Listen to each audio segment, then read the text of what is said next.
Hello વિદ્યાર્થી મિત્રો, તો આજે આપણે ફરીથી એક પાછો નવો વિડીયો લઈને આવી ચૂક્યા છીએ, જે છે ઢાળવાળા સમતલ ઢાળવાળા વર્તુળાકાર માર્ગ માટે મહત્તમ સલામત ઝડપનું સમીકરણ. બરાબર છે. તો ઢાળવાળો માર્ગ હોય, આપણે જે ચર્ચા કરવાની છે એ શું છે? ઢાળવાળા વર્તુળાકાર માર્ગ પર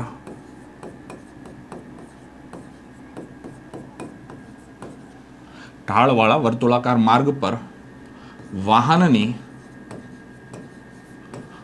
મહત્તમ સલામત ઝડપ.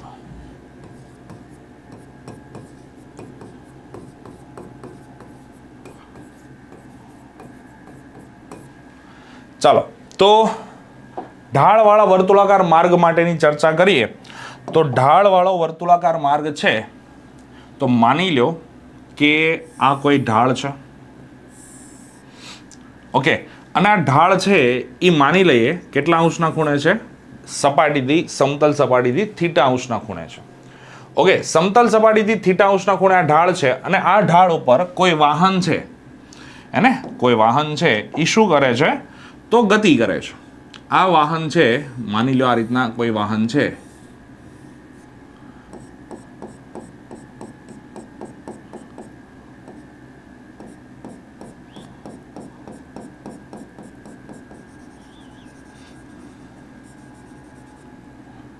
ઓકે, ઢાળવાળા માર્ગ ઉપર હવે ગતિ કરે છે.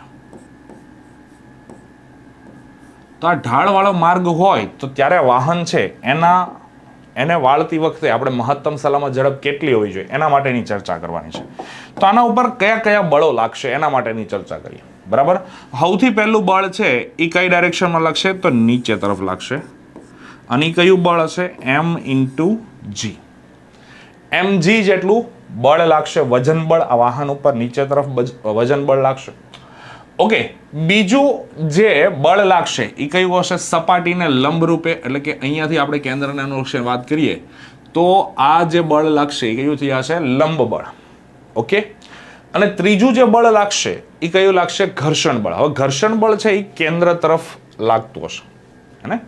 ઘર્ષણ બળ કઈ ડાયરેક્શનમાં લાગતું હશે? કેન્દ્ર તરફની દિશામાં. પણ ઘર્ષણ બળ હંમેશા કઈ ડાયરેક્શનમાં લાગે? સપાટીને સમાંતર.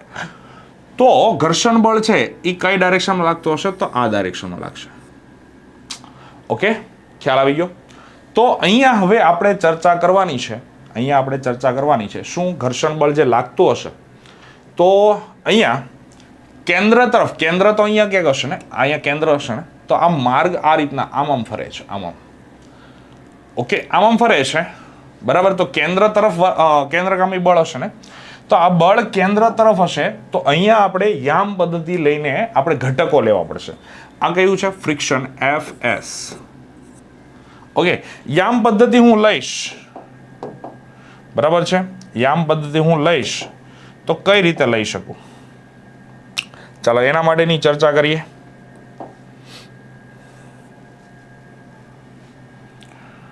તો યામ પદ્ધતિ, માની લો એક આ અક્ષ છે,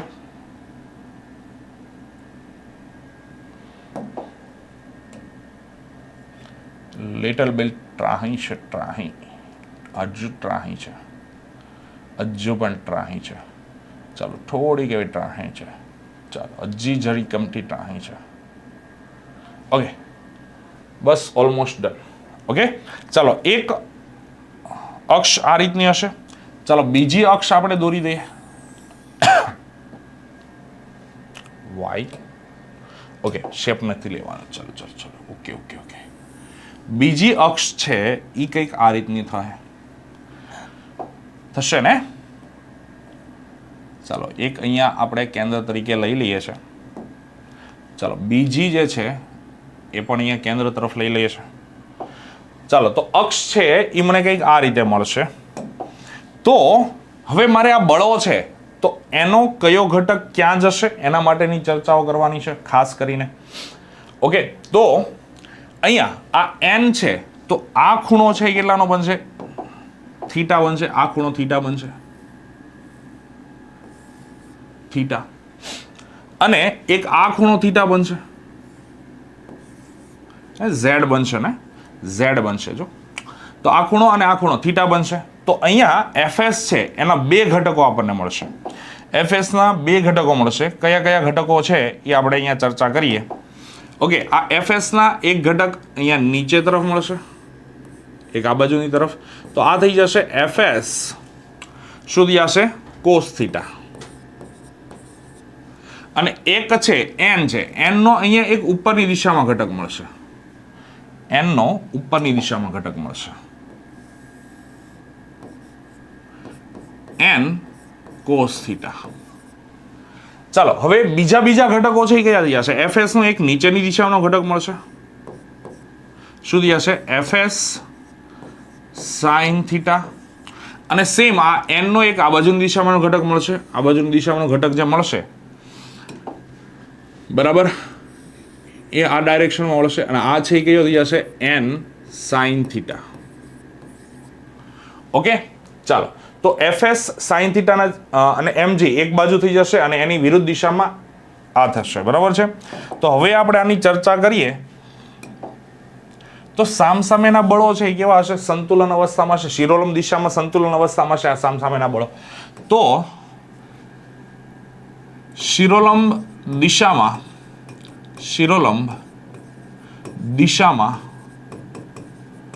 વાહન કેવું છે? સંતુલિત અવસ્થામાં હોવાથી, વાહન સંતુલિત અવસ્થામાં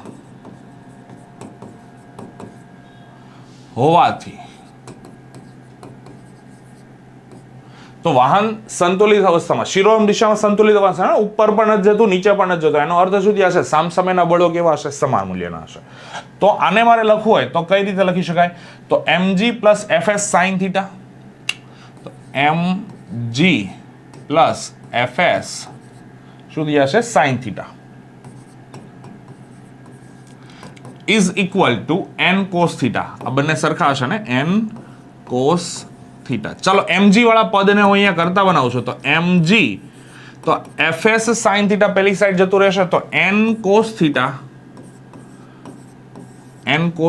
માઇનસ fs sin થીટા. ચાલો આ એક સમીકરણ આપણને મળ્યું. ઓકે ચાલો બીજી ચર્ચા કરીએ. તો વાહનને વર્તુળમય ગતિ કરવા માટે જરૂરી કેન્દ્રગામી બળ આ દિશામાં, મેં કીધું તમને ખબર છે ને, કેન્દ્ર અહીંયા ક્યાંક હશે. તો આ રીતે વર્તુળાકાર માર્ગ હશે, લાઈક મોતનો કૂવો, ખબર છે ને બધાને? મોતનો કૂવો કંઈક આ ઢાળવાળો માર્ગ હશે ને આમ, તો વચ્ચે કેન્દ્ર હશે, વાહન આમ ફરતા હશે. Okay clear? ખ્યાલ આવે છે ને? તો અહીંયા કેન્દ્ર અહીંયા તરફ હશે, તો કેન્દ્રગામી બળ છે કોના દ્વારા પડતું હશે? આ બંને દ્વારા. તો અહીં આકૃતિમાં દર્શાવ્યા પ્રમાણે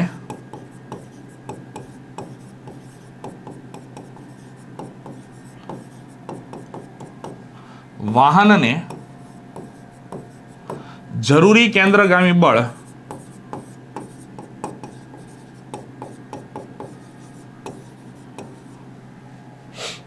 લંબ બળ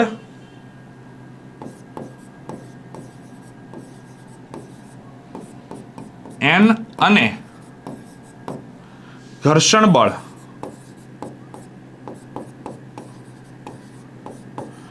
fs ના ઘટકોના સરવાળા જેટલું, અથવા તો આને એમ પણ લખી શકાય, ના ઘટકો દ્વારા ઘર્ષણ બળના ઘટકો દ્વારા પૂરું પડે છે. ઓકે તો આપણે આના ઉપરથી શું લખી શકાય? તો કેન્દ્રગામી બળ છે ને આપણે ચર્ચા કરવાની છે. તો કેન્દ્રગામી બળ છે એ કેટલું થઈ જશે? તો FC આપણે પહેલા લખીએ. તો FC ઇઝ ઇક્વલ ટુ શું થઈ જશે? આ બંનેના સરવાળા જેટલું થઈ જશે ને, આ બંને એક જ દિશામાં લાગે છે. જો તો n sin થીટા અને પ્લસ fs cos થીટા એટલું થશે. તો આ પ્રમાણે જઈએ તો FC ઇઝ ઇક્વલ ટુ શું થઈ જશે? mv સ્ક્વેર અપોન r થઈ જાય, હેને? શું થઈ જશે? mv square upon r. તો mv સ્ક્વેર અપોન આર. માની લો આ વર્તુળાકાર માર્ગ છે એની ત્રિજ્યા કેટલી થયા છે આર, કેપિટલ આર જેટલી છે. તો mv square upon R is equal to શું થયા છે n sine theta plus fs cos theta, હે ને? તો mv square upon R is equal to n sine theta plus fs cos theta આ રીતના મળશે. તો આ જે છે એ આપણું સમીકરણ નંબર 2 થઈ જશે. ચાલો હવે સમીકરણ નંબર 2 આપણે વેગ જોતો છે ને, વેગ જોતો છે ને, પણ અહીંયા n અને fs છે આપણને ખબર નથી, તો એના માટે કાઢવું છે. તો કઈ રીતે કાઢી શકાય? ઓકે, તો હું શું કરી દઉં, સમીકરણ નંબર 2 અને સમીકરણ નંબર 1 આ બંનેનો ગુણોત્તર લઈ લઈએ, બરાબર? તો આ દળવાળું પદ પણ નીકળી જશે ને n fs બંને નીકળી જશે, બરાબર છે? કઈ રીતે આપણે ચર્ચા કરીએ, ચાલો. શું થઈ જશે? સમીકરણ નંબર આપણે કોનો લઈ લઈએ? તો સમીકરણ નંબર 2 અને સમીકરણ 1 નો ગુણોત્તર લેતા, ચાલો ગુણોત્તર લઈ લે તો શું થશે? તો mv સ્ક્વેર અપોન r છેદમાં mg, ડાબી બાજુના પદોનો ગુણોત્તર મળશે ને આપણને. ચાલો ફરીથી એક વખત વ્યવસ્થિત લખી દે. તો mv સ્ક્વેર અપોન r છેદમાં mg is equal two mv square upon r વાળું જમણી બાજુ પદ છે આ છે ને, તો n sine theta plus fs cos theta આખાના છેદમાં શું થઈ જશે? તો પહેલા પદમાં n cos theta minus fs sin theta, n cos theta is minus fs sin theta, n cos theta minus fs sin theta. તો મને કંઈક આવું પદ મળશે. m ઉડી જશે, r છેદમાં આવી જશે, તો માટે v સ્ક્વેર છેદમાં r into g is equal to શું થઈ જશે? તો અહીંયાથી હું શું કરી દઈશ? કોસ ઘટક છે બહાર કાઢી લઈશ. બંને છે ને, કોસ અને સાઇન છે, તો હું શું કરી દઉં? કોસ છે પદને બહાર કાઢી લઉં, જેથી કરીને કોસ વાળું પદ ઉડી જશે. બંનેમાંથી કોસ વાળું પદ કોમન કાઢી લઉં, બરાબર? અથવા તો આખા સમીકરણને n cos થીટા વડે ભાગાકાર કરી દઈએ, બરાબર છે? તો આખા સમીકરણને n cos થીટા વડે ભાગી દઈએ, જમણી બાજુને અંશ અને છેદમાં, અથવા તો આપણે અહીંયા એક મુદ્દો લખી નાખીએ. સિમ્પલ ભાષામાં તમને સમજવું હોય તો આ રીતે સમજી શકાય કે ઉપરના સમીકરણમાં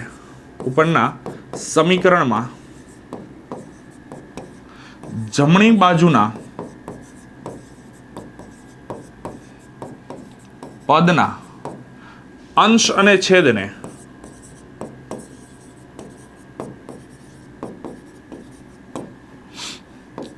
n cos થીટા વડે ભાગતા, અને અંશ અને છેદ બંનેને n cos થીટા વડે, n cos થીટા તો ઉડી જશે. ચાલો, તો m ઉડી ગયું, તો v square upon r into g is equal two, ચાલો n સાઇન થીટા છેદમાં n cos થીટા વડે ભાગવાનું છે ને, પ્લસ સેમ વસ્તુ fs cos થીટા છેદમાં n cos થીટા આવી રીતે ભાગી શકાય આખાના છેદમાં. હવે આ છેદવાળા પદની અંદર ચર્ચા કરશું. તો n cos થીટા છેદમાં n cos theta minus fs sin theta છેદમાં n cos થીટા. ચાલો આ પદ છે એને વ્યવસ્થિત લખીએ તો આપણને ફાઇનલ ઇક્વેશન શું મળી જશે? તો માટે v square upon r into g. હકીકતની અંદર અહીંયા જે છે ને શું આવશે? અહીંયા less than or equal to આવશે. કેમ? મહત્તમ વેગ એટલો હશે ને. ઓકે, તો મહત્તમ વેગ એટલો થશે. ચાલો, તો less than or equal to, same less than or equal to, અને અહીંયા પણ less than or equal to. Clear? તો મહત્તમ વેગની આપણે ચર્ચા કરવાની છે ને, કે આની કરતા આ પદ કરતા આ વેગ છે એ કેવો હોવો જોઈએ? નાનો હોવો જોઈએ, બરાબર છે? તો કંઈક આ રીતના. તો v square upon rg is less than or equal to n ઉડી જશે, સાઇન ના છેદમાં કોસ, એટલે શું થઈ જશે? tan theta. ચાલો, સેમ પ્લસ fs ના છેદમાં n એટલે શું કહેવાશે? મ્યુ s કહેવાશે. આ શું થઈ જશે? Mu s. ઓકે, ઘર્ષણ બળ આ રીતે કોસ ઉડી જશે, આખાના છેદમાં શું થઈ જશે, n cos θ ઉડી જશે, તો 1 માઇનસ fs ના છેદમાં n એટલે શું થઈ જશે, સેમ પાછું મ્યુ s થશે ને, તો મ્યુ s sin θ ના છેદમાં cos θ એટલે tan θ. તો અહીંયા લખી દેવું પડશે, અહીં શું mu s is equal to શું થઈ જશે, આપણને બધાને જ ખબર છે કે fs ના છેદમાં n. ઓકે, ઓલરેડી આ સમીકરણ આપણે ભણ્યા છે.